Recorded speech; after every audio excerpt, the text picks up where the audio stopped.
ಬಾ ತಾಯಿ ಇಳಿದು ಬಾ. ಹರನ ಜಡೆಯಿಂದ ಹರಿಯ ಅಡಿಯಿಂದ ಋಷಿಯ ತೊಡೆಯಿಂದ ನುಸುಳಿ ಬಾ. ದೇವ ದೇವರನು ತಣಿಸಿ ಬಾ. ವರಕವಿ ದಾರಾ ಬೇಂದ್ರೆಯವರ ಈ ಕವನ ಸ್ವರ್ಗದಾಗಸದ ಗಂಗಾಮಾತೆಯನ್ನು ಭೂಮಿಗೆ ಆಹ್ವಾನಿಸಿ ದಯಾಸಾಗರದ ಧಾರೆಯು ಹಾಲಿನ ಹೊಳೆಯಾಗಿ ಇಲೆಯತ್ತ ಬರುವಂತೆ ಆಮಂತ್ರಿಸುತ್ತದೆ.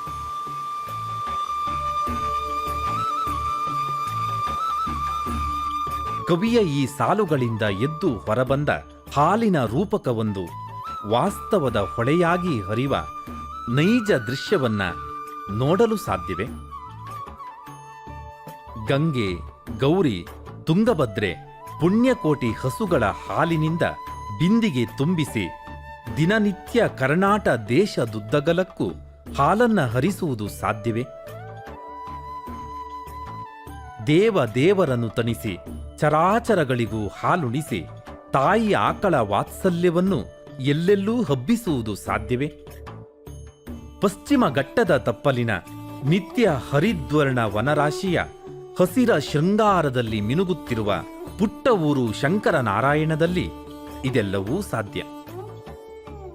ರೈತ ಮಹಿಳೆಯರ ಮುಖಾಂತರ ಕಾಡಿನ ಮೂಲೆ ಮೂಲೆಯ ಗ್ರಾಮಗಳಲ್ಲಿ ಹಾಲಿನ ಕ್ರಾಂತಿಯನ್ನು ಎಬ್ಬಿಸಿ ಜಗದಗಲಕ್ಕೆ ಮಾದರಿಯಾಗಿ ನಿಂತ ಕರಾವಳಿಯ ಈ ಸಣ್ಣ ನಾಡಲ್ಲಿ ಕವಿಯ ರೂಪಕಗಳೆಲ್ಲವೂ ನಿತ್ಯ ಸತ್ಯ.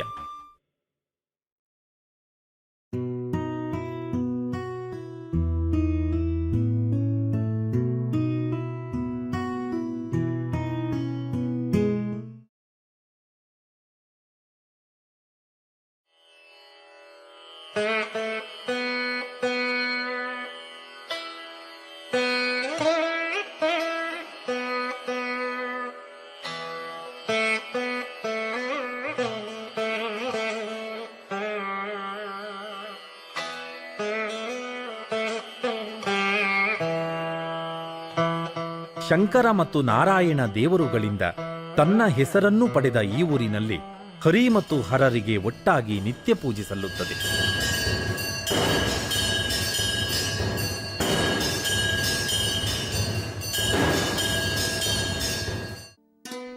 80ರ ದಶಕದ ಸುಮಾರಿನಲ್ಲಿ ಶ್ರೀ ಟಿ.ಎ. ಪೈ ಅವರು ಕೆನರಾ ಹಾಲು ಸಹಕಾರ ಒಕ್ಕೂಟವನ್ನು ಸ್ಥಾಪಿಸಿದರು. ಜಾನುವಾರುಗಳು ಜನರ ಆದಾಯದ ಮೂಲವಾಗಬೇಕೆಂಬುದು ಅವರ ಉದ್ದೇಶ. ಅದೇ ಸಮಯದಲ್ಲಿ ಪಶುವೈದ್ಯರುಗಳಾದ ಡಾಕ್ಟರ್ ರಾಘವೇಂದ್ರ ಉರಾಳ, ಡಾಕ್ಟರ್ ಎಲ್.ಎಚ್. ಮಂಜುನಾಥ್ ಮತ್ತಿತರ ಉತ್ಸಾಹಿ ತಜ್ಞರ ತಂಡ ಗ್ರಾಮ ಹೈನು ಅಭಿಯಾನದಲ್ಲಿ ತೊಡಗಿಸಿಕೊಂಡಿತ್ತು. ಈ ಅಭಿಯಾನದಲ್ಲಿ ಗಮನ ಸೆಳೆದ ಮತ್ತೊಬ್ಬ ಯುವ ಪ್ರತಿಭೆಯೇ ಶಂಕರನಾರಾಯಣದ ದಯಾನಂದರಾವ್. ಪ್ರೌಢ ಶಿಕ್ಷಣ ಆದ ಕೂಡಲೇ ನಮ್ಮ ಮನೆಯಲ್ಲಿ ಬಡತನ ಇತ್ತು, ಸ್ವಲ್ಪ ಕಷ್ಟ ಇತ್ತು. ಸಣ್ಣ ಹೋಟೆಲ್ ಇತ್ತು ಮತ್ತು ಹೈನುಗಾರಿಕೆ ಮನೆಯಲ್ಲಿ ಮಾಡ್ತಾ ಇದ್ರು. ಅದಕ್ಕೆ ಸಪೋರ್ಟಿವ್ ಆಗಿ ಇಲ್ಲಿ ಒಂದು ಹಾಲು ಉತ್ಪಾದಕ ಸಹಕಾರ ಸಂಘ ಪ್ರಾರಂಭ ಆಯಿತು. ಆಗ ಇಲ್ಲಿ ಹಾಲು ಸೊಸೈಟಿಗೆ ಕೆಲಸ ಮಾಡಲಿಕ್ಕೆ ಯಾರು ಸಿಬ್ಬಂದಿಗೆ ಬೇಕಾಗಿತ್ತು ಒಬ್ರು. ನಾನು ಶಾಲೆ ಆದ ಕೂಡಲೇ ಕಾರ್ಯದರ್ಶಿಯಾಗಿ ಸಂಘವನ್ನು ಸೇರಿಕೊಂಡೆ. ಆ ಸಂದರ್ಭದಲ್ಲಿ ಇಲ್ಲಿ ಹಾಲು ಇರಲಿಲ್ಲ ಹೆಚ್ಚೇನು, ಕೇವಲ ದಿನಕ್ಕೆ 8ರಿಂದ 10 ಲೀಟರ್ ಹಾಲಿತ್ತು. ಈ ಪರಿಸರದಲ್ಲೂ ಕೂಡ ಹೈನುಗಾರಿಕೆ ಅಷ್ಟು ಪ್ರಚಾರ ಇರಲಿಲ್ಲ. ಈ ಭಾಗದಲ್ಲಿ ತುಂಬ ಮಲ್ನಾಡು ಗಿಡ್ಡ ತಳಿಯ ದನಗಳಿದ್ದು ಮತ್ತು ಎಮ್ಮೆಗಳಿದ್ದು ಅವು ಹಾಲು ಉತ್ಪಾದನೆಗೆ ಅಷ್ಟು ಪೂರಕ ಆಗಿರಲಿಲ್ಲ. ಆ ಸಂದರ್ಭದಲ್ಲಿ ಹೆಚ್ಚಿನ ಜನರು ಮನೆಯಲ್ಲಿ ಹಾಲಿನ ಪೌಡರ್ ಉಪಯೋಗಿಸ್ತಾ ಇದ್ವು. ಹಾಲು ಹೆಚ್ಚಾಗ್ತದೆ ಅನ್ನುವಂಥ ಯಾವುದೇ ನಿರೀಕ್ಷೆ ಇರಲಿಲ್ಲ, ಯಾಕೆಂದರೆ ಇದು ಹಾಲಿನ ಬೆಲ್ಟೇ ಆಗಿರಲಿಲ್ಲ.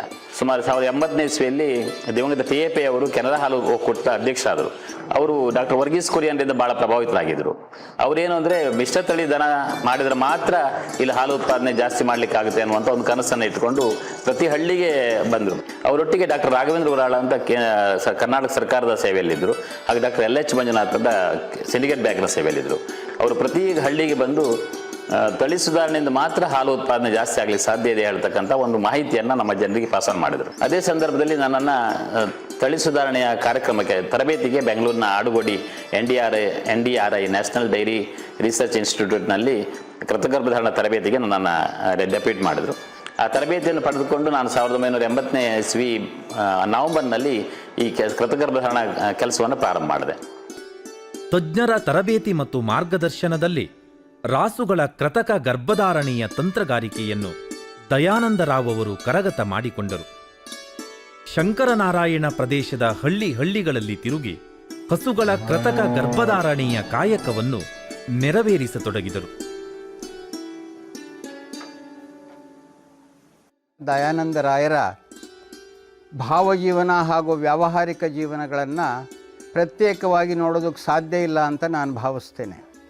ದಯಾನಂದರಾಯರು ಮೊದಲು ಕಂಡ ಕನಸು ಹೇಗೆ ಶಂಕರನಾರಾಯಣದ ಅಭಿವೃದ್ಧಿಯನ್ನು ಮಾಡಬೇಕು ಅನ್ನುವಂಥದ್ದು, ಆರ್ಥಿಕ ಅಭಿವೃದ್ಧಿ ಮುಖ್ಯವಾಗಿ. ಅದಕ್ಕೆ ಆಗಲೇ ಮಂತ್ರವನ್ನು ಹೇಳಿಕೊಟ್ಟಂತಹ ಅವರ ಗುರುಗಳೆಲ್ಲ ಯಾರಿದ್ದರು, ಹೈನೋದ್ಯಮದ ಮುಖೇನ ಆರ್ಥಿಕ ಮುನ್ನಡೆ ಸಾಧ್ಯ ಅನ್ನುವಂಥದ್ದು ಅವರಿಗೆ ಮನದಟ್ಟಾಗಿತ್ತು. ಸದಾ ಹಸಿರಿನ ಅರಣ್ಯ ಸಿರಿಯ ಶಂಕರನಾರಾಯಣದಲ್ಲಿ ಒಂದು ಕಾಲಕ್ಕೆ ಹಾಲಿನ ಬರವಿತ್ತು. ದೇಸಿ ಹಸುಗಳನ್ನು ಹೊರತುಪಡಿಸಿ ಅಧಿಕ ಇಳುವರಿಯ ಅನ್ಯದೇಶೀಯ ತಳಿಗಳನ್ನು ಯಾರೂ ಪೋಷಿಸುತ್ತಿರಲಿಲ್ಲ. ಬಿಕ್ಕಟ್ಟಿನ ಇಂತಹ ಸ್ಥಿತಿಯಲ್ಲಿ ದಯಾನಂದ ಅವರು ಉತ್ಸಾಹಿ ಯುವಕರ ಜೊತೆ ಸೇರಿ ಶಂಕರನಾರಾಯಣ ಹಾಲು ಉತ್ಪಾದಕರ ಸಹಕಾರಿ ಸಂಘವನ್ನು ಸ್ಥಾಪಿಸಿದರು. ಹೈನೋದ್ಯಮದಲ್ಲಿ ಲಾಭವನ್ನು ಪಡೆಯಬಹುದೆನ್ನುವ ಸರಳ ಸತ್ಯವನ್ನು ತಮ್ಮ ಡೈರಿಯ ಮುಖಾಂತರ ಗ್ರಾಮೀಣ ಜನರಿಗೆ ತಿಳಿಸಲು ಪ್ರಾರಂಭಿಸಿದರು. ಮೊದಮೊದಲಿಗೆ ದಿನವೊಂದಕ್ಕೆ ಕೇವಲ 8 ರಿಂದ 10 ಲೀಟರ್ ಹಾಲು ಮಾತ್ರ ಡೈರಿಗೆ ಬರುತ್ತಿತ್ತು. ದಯಾನಂದರ ಸತತ ಪರಿಶ್ರಮ ಮತ್ತು ನುರಿತ ವೈಜ್ಞಾನಿಕ ಪಶುಸಂಗೋಪನಾ ವಿಧಾನಗಳ ಅಳವಡಿಕೆಯಿಂದ ಶಂಕರನಾರಾಯಣ ಹಾಲಿನ ಡೈರಿ ನಿಧಾನಕ್ಕೆ ಬೆಳೆಯತೊಡಗಿತು. ಮೊದಲು ಬೇರೊಂದು ಸಂಸ್ಥೆ ಈ ಶಾಖೆಯನ್ನು ತಗೊಂಡಿತ್ತು. ಮೊದಲು ಅವರಿಗೆ ಈ ಸಂಸ್ಥೆಯಿಂದ ಲಾಭ ಆಗಲಿಲ್ಲ. ಮೊದಲು 20 ರಿಂದ 25 ಲೀಟರ್ ಹಾಲಷ್ಟೇ ಇದ್ದಿತ್ತು. ಅವರಿಗೆ ಸಾಗಾಟದ ಇದರಿಂದ ಲಾಸ್ ಆಗ್ತಾ ಇತ್ತು, ಹಾಲು ಅಷ್ಟು ಸಂಗ್ರಹಣೆ ಆಗ್ತಾ ಇರಲಿಲ್ಲ. ಆಮೇಲೆ ಶಂಕರನಾರಾಯಣ ಹಾಲು ಉತ್ಪಾದಕ ದಯಾನಂದ ರಾವ್ ಅವರು ಈ ಶಾಖೆಯನ್ನು ತಗೊಂಡ್ರು. ದಯಾನಂದ ರಾವ್ ಇದನ್ನು ಒಂದು ಚಾಲೆಂಜಿಗಾಗಿ ತಗೊಂಡ್ರು. ಒಂದು ಸಂಸ್ಥೆಯನ್ನು ಹೇಗೆ ಬೆಳೆಸಬೇಕು, ಇನ್ಸಮಿನೇಷನನ್ನು ಹೇಗೆ ಇದು ಮಾಡೋದು, ಆ ಸಂಸ್ಥೆ ಹಾಲನ್ನು ಹೇಗೆ ಜಾಸ್ತಿ ಮಾಡಬೇಕು. ಆವಾಗ ಅಧ್ಯಕ್ಷರ ಗಮನಕ್ಕೆ ತಂದು ಈ ಶಾಖೆಯನ್ನು ಶಂಕರನಾರಾಯಣ ಹಾಲು ಉತ್ಪಾದಕ ಸಕ್ಕರೆ ಶಾಖೆಯಾಗಿ ತಗೊಂಡ್ರು. ಆಮೇಲೆ ಪ್ರತಿದಿನ 25 ಲೀಟರ್ ಹಾಲಿರೋದು ಇವತ್ತು 750 ಲೀಟರ್ ಹಾಲಾಗಿದೆ. ಅದಕ್ಕೆಲ್ಲ ಕಾರಣ ದಯಾನಂದ ರಾವ್ ಅವರೇ. ಯಾಕಂದರೆ ಒಂದು ಸಂಸ್ಥೆ ಬೆಳಿಬೇಕಾದ್ರೆ ಕೃತಕ ಗರ್ಭಧಾರಣೆ ಕೂಡ ಅಷ್ಟೇ ಮುಖ್ಯ, ಆ ದನಕ್ಕೆ ಸರ್ವಿಸ್ ಕೂಡ ಅಷ್ಟೇ ಮುಖ್ಯ ಆಗಿರುತ್ತೆ. ಯಾಕಂದರೆ ಒಂದು ಟ್ರೀಟ್ಮೆಂಟ್ ಅನ್ನೋದು, ಒಂದು ರಾತ್ರಿ ದನಕ್ಕೆ ಹುಷಾರಿಲ್ದಿದ್ದಾಗ ಡಾಕ್ಟ್ರ್ ಯಾರೂ ಬರೋದಿಲ್ಲ 5 ಗಂಟೆ ಮೇಲೆ. ದಯಾನಂದ ರಾವ್ ಹಾಗಲ್ಲ, ಪ್ರತಿದಿನ ಎಷ್ಟೊತ್ತಿಗೆ ಫೋನ್ ಮಾಡಿ, ಎಷ್ಟೊತ್ತಿಗೆ ಮಳೆ ಬರಲಿ ಏನೇ ಬರಲಿ ಅವರು ಎಷ್ಟೊತ್ತಿಗೆ ಫೋನ್ ತೆಗೆದು ಬರ್ತಾರೆ, ಅಷ್ಟೇ ಸರ್ವಿಸ್ ಕೊಡ್ತಾರೆ. ಹಾಗೆ ಅವ್ರ ಸರ್ವಿಸ್ ನಿರಂತರವಾಗಿ ಇರುವುದರಿಂದ ಈ ಸಂಸ್ಥೆಯಲ್ಲಿ ಹಾಲು ಜಾಸ್ತಿ ಆಯಿತು. ಗ್ರಾಮೀಣ ಹೈನುಗಾರಿಕೆಯಲ್ಲಿ ಮಹಿಳೆಯರ ಪಾತ್ರವನ್ನು ಅರಿತ ದಯಾನಂದ ಅವರು ಮಹಿಳೆಯರ ಮನವೊಲಿಸಿ ಅವರಿಂದ ಮಹಿಳಾ ಸ್ವಸಹಾಯ ಗುಂಪುಗಳನ್ನು ರಚಿಸಿದರು. ಆ ಮೂಲಕ ಹಳ್ಳಿಗಾಡಿನ ಮಹಿಳೆಯರಿಗೆ ಹೈನುಗಾರಿಕೆಯ ತರಬೇತಿ ಲಭಿಸುವಂತೆ ನೋಡಿಕೊಂಡರು. ನಾವು ಮುಂಚೆ ಜನಸಂಖ್ಯೆ 1-2 ಇದ್ದಿತ್ತಾ, ಕಡೆಗೆ ಒಬ್ಬರೊಬ್ಬರೇ ಜಾಸ್ತಿ ಹೆಚ್ಚುವರಿ ಮಾಡಿ ಮತ್ತೊಂದು ಜನಸಂಖ್ಯೆ ನಿಮ್ಗೆ ಉತ್ಪತ್ತಿ ಆಗುತ್ತೆ, ಲಾಭ ಆಗುತ್ತೆ ಅಂತ ಹೇಳ್ತಾವಾರ. ಅವ್ರ ಪ್ರಕಾರ ಒಂದೊಂದೇ ಮಾಡಿ ಇದು ಮಾಡಿತ್ತು. ದಯಾನಂದರ ಈ ಶ್ರಮದಿಂದ ಇಂದು ಶಂಕರನಾರಾಯಣ ಸುತ್ತಲಿನ ಅನೇಕ ಮಹಿಳೆಯರು ಆರ್ಥಿಕವಾಗಿ ಸಶಕ್ತರಾಗಿದ್ದಾರಲ್ಲದೆ ತಮ್ಮ ಕುಟುಂಬ ನಿರ್ವಹಣೆಯ ಹೊಣೆಯನ್ನು ಹೊತ್ತು ಪ್ರಗತಿಶೀಲರಾಗಿದ್ದಾರೆ. ಹಸುಗಳೇ ಇಲ್ಲದ ಅದೆಷ್ಟೋ ಮನೆಗಳಲ್ಲಿ ಇಂದು ಮಿಶ್ರತಳಿಯ ರಾಸುಗಳು ಬಂದಿವೆ. ಕೇವಲ 6-7 ಮಿಶ್ರತಳಿ ಆಕಳುಗಳನ್ನು ಸಾಕಿ ಅವುಗಳ ಆದಾಯದಿಂದ ಶ್ರೀಮಂತರಾದ ಕುಟುಂಬಗಳ ಸಂಖ್ಯೆ ಇಂದಿಗೂ ಬೆಳೆಯುತ್ತಿರುವುದು ಶಂಕರನಾರಾಯಣದ ವಿಶೇಷ. ಕಳೆದ 4 ದಶಕಗಳಿಂದ ಸತತ ರಾಸುಗಳ ಯೋಗಕ್ಷೇಮವನ್ನು ನೋಡಿಕೊಳ್ಳುತ್ತಿರುವ ದಯಾನಂದ ರಾವ್ ಅವರ ಬಳಿ ಶಂಕರನಾರಾಯಣ ಪ್ರದೇಶದ ಪ್ರತಿ ಮನೆಗಳಲ್ಲಿನ ಪ್ರತಿ ಹಸುಗಳ ಸಂಪೂರ್ಣ ಮಾಹಿತಿ ಲಭ್ಯ. ಇಂದು ಶಂಕರನಾರಾಯಣ ಪ್ರದೇಶವು ಮಿಶ್ರತಳಿ ಜಾನುವಾರುಗಳ ಪ್ರಸಿದ್ಧ ಮಾರುಕಟ್ಟೆಯಾಗಿ ಗುರುತಿಸಿಕೊಂಡಿದೆ. ಈ ಸಣ್ಣ ಗ್ರಾಮದಿಂದ ಸಾವಿರಾರು ಮಿಶ್ರತಳಿ ಜಾನುವಾರುಗಳು ಪ್ರತಿ ವರ್ಷ ಮಾರಾಟವಾಗುತ್ತಿವೆ. ಊರಿನ 10 ಸಮಸ್ತರ ಸತತ ಪರಿಶ್ರಮದಿಂದ ಶಂಕರನಾರಾಯಣ ಹಾಲು ಉತ್ಪಾದಕರ ಸಂಘವಿಂದು ಕರ್ನಾಟಕದಲ್ಲಿಯೇ ಅತಿ ಹೆಚ್ಚು ಹಾಲನ್ನು ಉತ್ಪಾದಿಸುವ ಸಹಕಾರಿ ಸಂಘಗಳ ಸಾಲಿಗೆ ಸೇರಿದೆ. ಅಷ್ಟೇ ಅಲ್ಲದೆ ಸ್ವಂತ ಕಟ್ಟಡವನ್ನೂ ನಿರ್ಮಿಸಿಕೊಂಡು ಹಾಲಿನ ದೀರ್ಘಾವಧಿ ಶೇಖರಣೆಗೆ ಸುವ್ಯವಸ್ಥಿತ ಶೀತಲೀಕರಣ ಘಟಕವನ್ನೂ ಆರಂಭಿಸಿದೆ. ಪ್ರತಿನಿತ್ಯ ಸಾವಿರಾರು ಲೀಟರ್ ಹಾಲನ್ನು ದೊಡ್ಡ ಟ್ಯಾಂಕರ್ ಲಾರಿಗಳಲ್ಲಿ ಕರ್ನಾಟಕ ಮಿಲ್ಕ್ ಫೆಡರೇಷನ್ಗೆ ಶಂಕರನಾರಾಯಣ ಹಾಲು ಉತ್ಪಾದಕರ ಸಂಘ ಸರಬರಾಜು ಮಾಡುತ್ತಿದೆ. ಮೊದಲು ಶಂಕರನಾರಾಯಣ ಹಾಲು ಉತ್ಪಾದಕರ ಸಂಘದ ಕಾರ್ಯದರ್ಶಿಯಾಗಿದ್ದ ದಯಾನಂದರಾವ್ ಅವರು ನಂತರದ ದಿನಗಳಲ್ಲಿ ಅದರ ಆಡಳಿತ ನಿರ್ದೇಶಕರಾದರು. ಸಂಘದಿಂದ ಅವರು ನಡೆಸಿದ ಉಪನ್ಯಾಸ, ಕಾರ್ಯಾಗಾರ, ತರಬೇತಿ, ಕ್ಷೇತ್ರ ವೀಕ್ಷಣೆಗಳು ಅಪಾರ.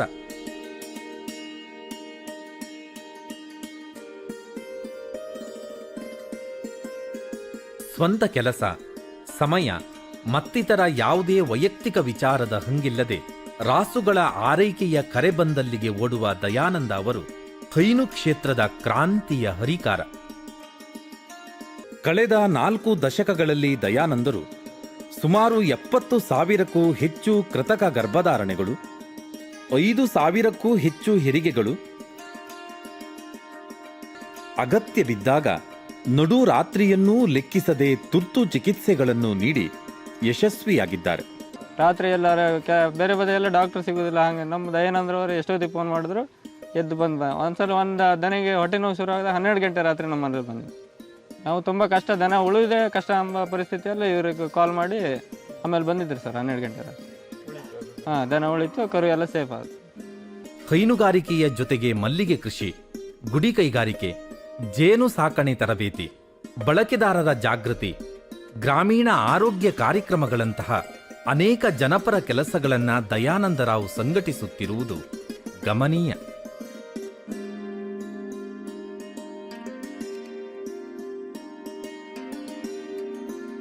ಅಷ್ಟು ಮಾತ್ರವಲ್ಲದೆ ತಮ್ಮ ಬಿಡುವಿನ ಸಮಯದಲ್ಲಿ ಸುಮಾರು 50ಕ್ಕೂ ಅಧಿಕ ನಾಟಕಗಳಲ್ಲಿ ಅಭಿನಯಿಸಿ ತಮ್ಮ ಕಲಾ ನೈಪುಣ್ಯವನ್ನೂ ಪ್ರದರ್ಶಿಸಿದ್ದಾರೆ. ದಯಾನಂದರ ನಿರಂತರ ಸೇವೆಯನ್ನು ಗಮನಿಸಿ ಕರ್ನಾಟಕ ಸರ್ಕಾರವು ಅವರಿಗೆ ಜಿಲ್ಲಾ ರಾಜ್ಯೋತ್ಸವ ಪ್ರಶಸ್ತಿಯನ್ನು ನೀಡಿ ಗೌರವಿಸಿದೆ. ಅಂತೆಯೇ ಸ್ವತಃ ದಯಾನಂದರಿಗೆ ಹಾಗೂ ಅವರ ಕನಸಿನ ಶಂಕರನಾರಾಯಣ ಹಾಲು ಉತ್ಪಾದಕರ ಸಂಘಕ್ಕೆ 10 ಪ್ರಶಸ್ತಿ ಪುರಸ್ಕಾರಗಳೂ ಲಭಿಸಿವೆ.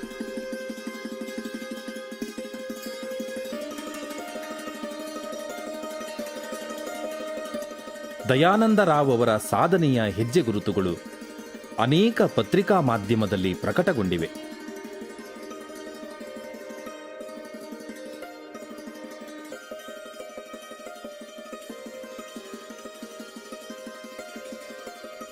ದಯಾನಂದರಾವ್ ಅವರ ಸಾಧನೆಯ ಹಿಂದೆ ಕುಟುಂಬದ ಬೆಂಬಲ ಅಪಾರ. ತಂದೆ ಶ್ರೀ ವಾಸುದೇವರಾವ್ ಹಾಗೂ ತಾಯಿ ಸರೋಜಿನಿ. ತಂದೆ ವಾಸುದೇವರಾವ್ 80ರ ದಶಕದಲ್ಲಿ ಹೈನುಗಾರಿಕೆಯಲ್ಲಿ ತಮ್ಮನ್ನ ತಾವು ತೊಡಗಿಸಿಕೊಂಡಿದ್ದರು. ದಯಾನಂದರ ಪತ್ನಿ ಸವಿತಾ ಮನೆಯ ಹೊಣೆಗಾರಿಕೆಯನ್ನ ನಿರ್ವಹಿಸುತ್ತಾ ದಯಾನಂದರ ಪ್ರತಿ ಹೆಜ್ಜೆಗೂ ಧೈರ್ಯ ತುಂಬಿದವರು. ಇವರಿಗೆ 2 ಮಕ್ಕಳು, ಮಗ ಶ್ರೀಶ, ಮಗಳು ಶ್ರೇಯಾ ಪುನೀತ್. ಗ್ರಾಮೀಣ ಪ್ರದೇಶಗಳ ಅಭಿವೃದ್ಧಿಯಿಂದಲೇ ದೇಶದ ಪ್ರಗತಿ ಸಾಧ್ಯವೆಂದು ನಂಬಿರುವ ದಯಾನಂದರಾವ್ ಸಕಲ ಕ್ರಾಂತಿಗೂ ಕಾರಣನಾಗಿ ಸಣ್ಣ ಊರಲ್ಲಿ ದೊಡ್ಡ ಮನುಷ್ಯರಾದವರು. ರೈತ ಮಹಿಳೆಯರ ಸಬಲೀಕರಣಕ್ಕೆ ಶ್ರಮಿಸುತ್ತಿರುವ ಇವರು ಬದಲಾವಣೆಯ ಹರಿಕಾರರಾಗಿ ಮಹತ್ವದ ಸಾಧನೆ ಮಾಡಿಯೂ ಯಾವುದಕ್ಕೂ ಬೀಗದವರು. ತಮ್ಮ ಅಹಿರ್ನಿಶಿ ಅನವರತ ಸೇವೆಯಿಂದಾಗಿ ದಯಾನಂದರಾಯರು ಶಂಕರನಾರಾಯಣ ಮತ್ತು ಸುತ್ತಮುತ್ತಲಿನ ಗ್ರಾಮಸ್ಥರ ಮನಸ್ಸಿನಲ್ಲಿ ಅಚ್ಚಳಿದೇ ನಿಂತಹ ಒಂದು ವ್ಯಕ್ತಿತ್ವ. ಪ್ರಾಯಶಃ ಗ್ರಾಮೀಣ ಭಾರತ ಇಂಥ ನೇತಾರರನ್ನು ನಿರೀಕ್ಷೆ ಮಾಡುತ್ತೆ, ಇಂಥ ಮುಂದಾಳುಗಳನ್ನು ನಿರೀಕ್ಷೆ ಮಾಡುತ್ತೆ. ಹಳ್ಳಿಯನ್ನು ಬಿಟ್ಟು ದಿಲ್ಲಿಗೆ ಜನ ತೆರಳ್ತಾ ಇರುವಂಥ ಈ ದಿನಗಳಲ್ಲಿ ಇಲ್ಲ, ಹಳ್ಳಿಯಲ್ಲೇ ನಾವು ದಿಲ್ಲಿಯನ್ನು ನಿರ್ಮಿಸ್ತೇವೆ ಅನ್ನುವಂಥ ವ್ಯಕ್ತಿಗಳ ಅಗತ್ಯ ಇದೆ. ದಯಾನಂದರು ಆ ಸಾಲಿಗೆ ಸೇರುವಂಥ ಒಬ್ಬ ಮುಂದಾಳು.